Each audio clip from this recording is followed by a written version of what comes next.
Baik, bismillahirrahmanirrahim. Assalamualaikum warahmatullahi wabarakatuh. Waalaikumsalam warahmatullahi wabarakatuh. Di sini kami dari kelompok 4 ingin mempresentasikan hasil kerja kelompok kami, yaitu tentang Islam dan iptek dalam bidang industri kecil dan menengah, atau disebut dengan IKM yang kedua.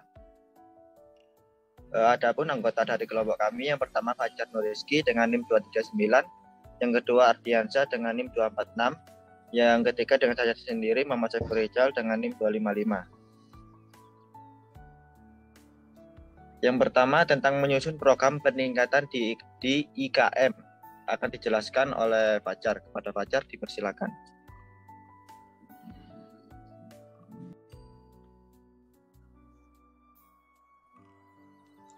Baik, terima kasih. Di sini saya akan menjelaskan tentang yang pertama tentang menyusun program peningkatan di IKM. Nah, industri kecil menengah atau disebut dengan IKM menurut Undang-Undang Nomor 3 Tahun 2014 dan Permen Nomor 64 Tahun 2016, industri adalah seluruh bentuk kegiatan ekonomi yang mengolah bahan baku atau memanfaatkan sumber industri sehingga menghasilkan barang yang mempunyai nilai tambah atau manfaat lebih tinggi, termasuk jasa industri. Dan menurut Permen kegiatan usaha industri ditetapkan berdasarkan jumlah tenaga kerja atau nilai investasi. Yang pertama, industri kecil. Industri kecil sendiri merupakan industri yang mempekerjakan paling banyak 19 orang atau tenaga kerja dan memiliki nilai investasi kurang dari 1 miliar, tidak termasuk tanah dan bangunan atau tempat usaha.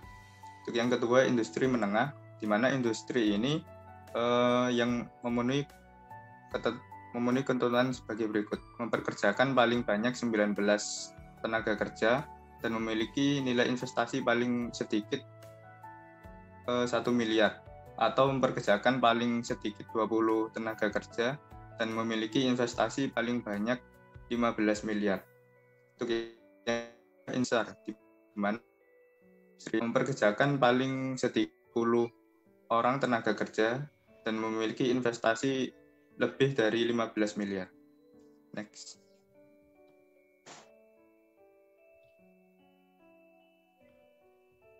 Dan untuk program pengembangan industri kecil dan menengah, kebijaksanaan pemerintah dalam pengembangan usaha kecil menengah ini dalam jangka panjang bertujuan untuk meningkatkan potensi dan partisipasi ekonomi dalam proses pengembangan nasional. Pembangunan nasional, khususnya dalam rangka mewujudkan pemerataan pembangunan melalui perluasan lapangan kerja dan untuk meningkatkan pendapatan sehingga dapat menurunkan angka kemiskinan. Usaha kecil dan menengah pada hakikatnya merupakan tanggung jawab besar antara pemerintah dan masyarakat. Dengan mencermati permasalahan yang dihadapi oleh IKM itu sendiri, maka upaya untuk mengembangkan IKM dapat dilihat dari dua sisi, yakni dari faktor dari dalam perusahaan atau faktor internal, dan dari faktor luar perusahaan atau faktor eksternal. Untuk yang pertama, untuk faktor internal sendiri dapat meningkatkan kemampuan usaha dan kewirausahaan. Yang kedua, melakukan perencanaan usaha dan investasi dalam jangka panjang. Untuk yang ketiga, mengembangkan research dan development. Untuk yang kedua, ada faktor eksternal. Yang pertama, menciptakan iklim yang kondusif untuk pengembangan usaha. Yang kedua, mengupayakan adanya program pendampingan. Untuk yang ketiga, mengupayakan tersedianya produk-produk pendukung dalam proses. Dan dengan demikian dapat dikatakan bahwa program merupakan unsur pertama yang harus ada demi tercapainya kegiatan implementasi ini. Program ini akan menunjang implementasi karena program tersebut telah dimuat berbagai aspek, antara lain yang pertama aspek tujuan yang ingin dicapai, adanya kebijaksanaan yang harus dipedomani dan diproseduri yang harus dilalui. Untuk yang ketiga, ada aturan-aturan yang harus dipedomani dan prosedur yang harus dilalui. Untuk yang keempat, ada perkiraan anggaran yang dibutuhkan. Yang kelima, adanya strategi dalam pelaksanaan. Sekian dari saya. Terima kasih. Terima kasih untuk Mas Fajar. Yang selanjutnya tentang melaksanakan pendampingan terhadap pelaksanaan pengelolaan pembukuan di IKM dan melaksanakan pelaksanaan pengelolaan SDM di IKM akan dijelaskan oleh Ardiansyah. Baik, terima kasih Mas Efur. Di sini saya akan menjelaskan mengenai melaksanakan pendampingan terhadap pelaksanaan pengelolaan pembukuan di IKM. Metode dalam implikasi pengabdian ini dengan menggunakan pelatihan dan pendampingan. Pelaksanaan kegiatan pelatihan pembukuan sederhana dilakukan di Koperasi IKM yang merupakan perkumpulan para pelaku usaha. Alur pelaksanaan kegiatan pengabdian dimulai dari yang pertama itu tahap persiapan yang terdiri dari tahap yang pertama penyiapan bahan administrasi sesuai dengan kebutuhan pelaksanaan sosialisasi. Yang kedua, melakukan koordinasi dengan kedua pengelola IKM. Yang ketiga, menyiapkan materi pelatihan dan sarana prasarana. Yang keempat, menyiapkan narasumber yang memiliki kompetensi sesuai dengan target dan tujuan pelatihan. Dan yang kelima, menyiapkan jadwal sosialisasi menyesuaikan dengan perencanaan kegiatan yang telah terprogram. Dan adapun tahap yang kedua, yaitu tahap pelaksanaan, yang terdiri dari yang pertama itu melakukan pelatihan pembukuan sederhana bagi pemilik usaha, diskusi mengenai pemahaman wawasan dan keterampilan yang sudah peserta kuasai, tanya jawab dan tahap pelaksana pelatihan dan praktek langsung bagi peserta dalam membuat pembukuan sederhana. Yang kedua, evaluasi kegiatan dengan memberikan pre-test dan post-test mengenai pelatihan pembukuan sederhana. Setelah itu adalah tahap monitoring untuk melihat hasil pencatatan keuangan pelaku usaha.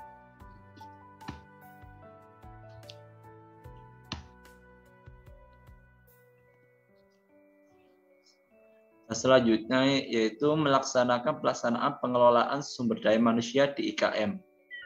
IKM diartikan sebagai usaha yang dilakukan oleh perorangan atau badan usaha dan bukan anak perusahaan atau anak cabang yang dimiliki, dikuasai atau bagian dari sebuah usaha menengah atau usaha besar dan beberapa kriteria tertentu.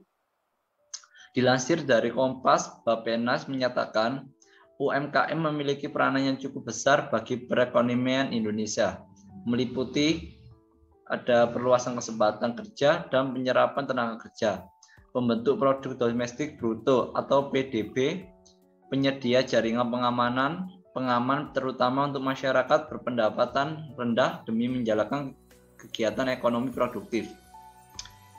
Adapun pelaksanaan pengelolaan SDM di IKM yang pertama yaitu modal awal untuk membangun bisnis digital, yang kedua menentukan founding team, yang ketiga merekrut karyawan baru dengan selektif, yang keempat memberi pelatihan sumber daya manusia, yang kelima menyusun standar operasional perusahaan, yang keenam membangun keterlibatan tenaga kerja, yang ketujuh pemberian remunerasi yang masuk akal, dan yang kedelapan itu melakukan evaluasi manajemen sumber daya manusia. Baik, terima kasih. Terima kasih kembali untuk Mas Ardiansyah. Selanjutnya tentang hikmah pembukuan di bidang IKM perspektif Quran Surat Al-Baqarah ayat 282 yang saya menjelaskan sendiri. Dalam penafsiran ini penulis merujuk dari beberapa kitab terjemah tafsir Al-Quran, diantaranya tafsir Ibnu Katsir, tafsir Al-Mariki, tafsir Al-Azhar, dan tafsir Al-Misbah. Surat Al-Baqarah ayat 282 merupakan ayat yang terpanjang dari surat Al-Baqarah dan kenal oleh para ulama dengan nama ayat Al-Mudayana, ayat utang piutang, dain. Ayat ini antara lain berbicara tentang anjuran atau kewajiban menuliskan soal utang piutang dan mempersaksikannya di hadapan notaris sambil menekankan perlunya menulis utang waktu sedikit disertai dengan jumlah dan ketetapan waktunya. Adapun terjemahan dari surat Al-Baqarah ayat 282 artinya sebagai berikut. Hai orang-orang yang beriman, apabila kamu melakukan utang bermuamalah tidak secara tunai untuk waktu jangan ditentukan. Hendaklah kamu menuliskannya dan hendaklah seorang penulis di antara kamu menuliskannya dengan adil. Dan janganlah penulis enggan menuliskannya sebagaimana Allah mengajarkannya. Maka hendaklah ia menulis. Dan hendaklah orang yang berhutang itu mengimlakan apa yang akan ditulis itu. Dan hendaklah ia bertakwa kepada Allah Tuhannya dan janganlah ia mengurangi sedikitpun daripada hutangnya. Jika yang berhutang itu orang yang lemah akalnya atau lemah keadaannya atau dia sendiri tidak mampu mengimlakan, maka hendaklah walinya mengiklamkan dengan jujur dan persaksikanlah dengan 2 orang saksi dari orang-orang lelaki di antaramu. Jika tidak ada 2 orang lelaki, maka boleh seorang lelaki dan 2 orang perempuan dari saksi-saksi kamu ridhoi. Supaya jika seorang lupa, maka yang seorang mengingatkannya. Janganlah saksi-saksi itu enggan memberi keterangan apabila mereka dipanggil. Dan janganlah kamu jemu menulis hutang itu, baik kecil maupun besar, sampai batas waktu membayarnya.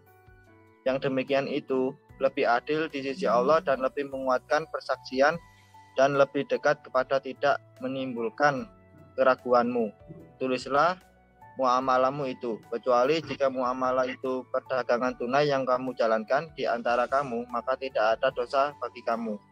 Jika kamu tidak menulisnya, dan persaksikanlah apabila kamu berjual beli, dan janganlah penulis dan saksi saling sulit menyulitkan. Jika kamu lakukan yang demikian, maka sesungguhnya hal itu adalah suatu kefasikan pada dirimu, dan bertakwalah kepada Allah.